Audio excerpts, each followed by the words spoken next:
ছোট্ট করে ফেলেন, মনে করলেন যে না আপু আমার আজকে বেশি জিনিস নেই, আজকে আমি একদম ছোট্ট করে ফেলেন, মানে একই ব্যাগ।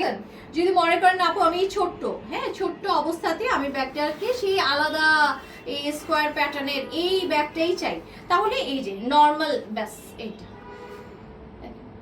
তো আমি কতভাবে ঝুলাইলাম, ফার্স্টে আমি এই বেলটাকে আমি এইখানে রাখলাম, কোথায় রাখলাম নিজেই তো ভুলে গেছি, কোথায় রে, ও আচ্ছা এইটার সাথে এক্সটেন্ডেড বেল্ট হিসেবে আমি দিলাম, তখন এটা ক্রস বডি করে নিতে পারলেন।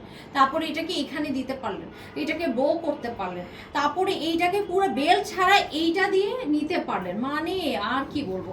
সো এইটার আবার আলাদা আলাদা আরেকটা ফাংশন আছে, যদি মনে করেন এটার নিচে কিন্তু একটা চেইন আছে, আপনি যদি মনে করেন আপু আজকে আমার অনেক কিছু নিতে হবে, দুইটা ড্রেসও নিতে হবে, তাহলে এটাকে খুলে দেন, খুলে দিলে এটা আরো বড় হয়ে গেল।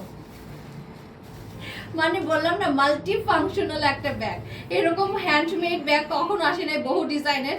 সো এগুলো আপু মিস করবেন না, ক্রেপ ফ্যাব্রিকের মধ্যে আছে, ওয়াশেবল অ্যান্ড ওয়াটারপ্রুফ ম্যাটেরিয়ালস আছে। সো আর কি লাগে, আবার দাঁত কাটা জিপারটাও আছে, ভেতরের পাশে একটু খুলে দেখাচ্ছি, এখন ধুম ধারাক্কা করে দেখাচ্ছি, আমি অনেক গলা দেখিয়ে দিয়েছি।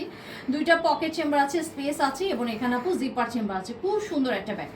এই ব্যাগটা না আপু একদম আপনাকে মনে হবে যে না নিজের মতন করে নেওয়ার একটা ব্যাগ পেলাম। সবাই তো সবসময় সবকিছু দিয়ে দেয় আপনাকে, আপনাকে সেটাই নিতে হয়, মানে সেই রকম ব্যাগটাই আপনাকে ক্যারি করতে হয়, কিন্তু এখানে আপনি কাস্টমাইজ করতে পারবেন, নিজের মতন করে ব্যাগটাকে বানাতে পারবেন নিজের মতো করে। সো এটা একটা দারুণ একটা অভিজ্ঞতা। সো আর কালারফুল আপু এই যে বেল্টটা এত সুন্দর দিয়েছে, আমরা যে স্প্রিং খেলতাম না ওই রকম। সো যার ভালো লাগছে নিয়ে নিবেন, প্রাইস আছে মাত্র 1300